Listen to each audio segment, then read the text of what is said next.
Hai teman-teman semua, saya di sini akan menjelaskan tentang proses penerimaan barang.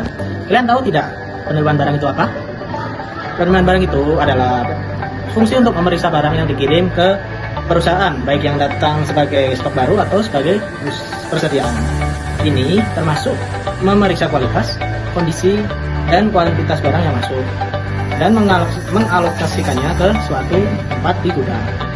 Proses ini mungkin terlibat sederhana, tapi perannya sangat krusial dalam menjaga efisiensi, akurasi data, dan tentu saja kelancaran bisnis kita. Selanjutnya, saya akan menjelaskan mengenai tahapan penerimaan barang atau jasa. Yang pertama, penerimaan barang atau jasa atau receiving. Barang atau jasa tiba di lokasi penerimaan seperti gudang atau kantor. Petugas penerimaan mencocokkan barang yang diterima dengan dokumen pendukung seperti surat jalan, purchase order, atau faktur. Selanjutnya, petugas memeriksa fisik untuk memastikan jumlah sesuai, kondisi tidak rusak, atau spesifikasi sesuai permintaan. Selanjutnya, laporan akan dicatat dalam sistem sebagai barang diterima.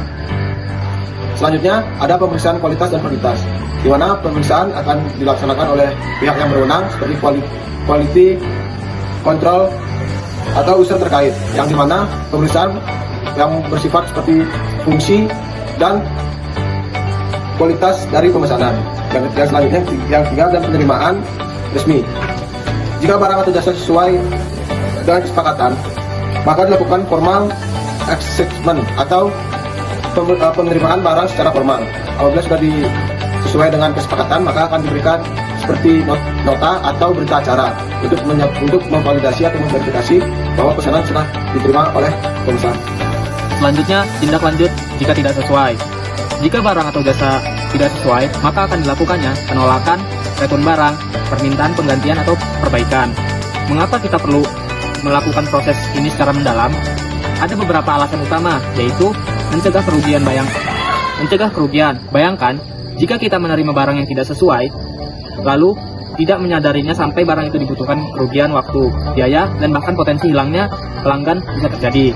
Selanjutnya, akurasi inventaris. Proses penerimaan yang benar memastikan data inventaris kita selalu akurat, sehingga kita tahu apa yang kita miliki dan akan di mana lokasinya. Selanjutnya, dasar pembayaran yang tepat. Tanpa penerimaan yang sah, kita tidak bisa memastikan apakah pembayaran kepada vendor sudah sesuai dengan barang atau jasa yang kita terima. Selanjutnya, kualitas dan kepatuhan. Ini akan memastikan bahwa barang tersebut atau jasa yang kita terima memenuhi standar kualitas yang spesifikasi yang kita butuhkan. Ada beberapa tahapan kunci. Yang pertama, penerimaan awal atau fisik. Ini adalah tahap pertama ketika barang atau vendor jasa tiba. Fokusnya pada pemeriksaan awal seperti jumlah dan kondisi kemasan. Yang kedua, pemeriksaan detail dan konfirmasi kualitas. Setelah diterima secara fisik, barang akan diperiksa lebih mendalam, seringkali oleh tim quality assurance atau departemen terkait. Untuk jasa, ini adalah tahap di mana pengguna akhir memverifikasi bahwa pekerjaan telah selesai dan sesuai standar.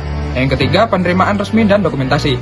Tahap terakhir di mana semua dokumen disahkan dan data diinput ke dalam sistem kita. Receiving dan accepting goods atau service merupakan bagian penting dari siklus pengadaan yang menjamin bahwa barang atau jasa yang diterima sesuai dengan spesifikasi, kualitas, kuantitas, dan waktu yang telah ditentukan. Proses ini juga penting untuk akuntabilitas, dokumentasi, dan pengambilan keputusan dalam organisasi atau perusahaan. Sekian presentasi dari kelompok kami. Kurang lebihnya mohon maaf. Wassalamualaikum warahmatullahi wabarakatuh.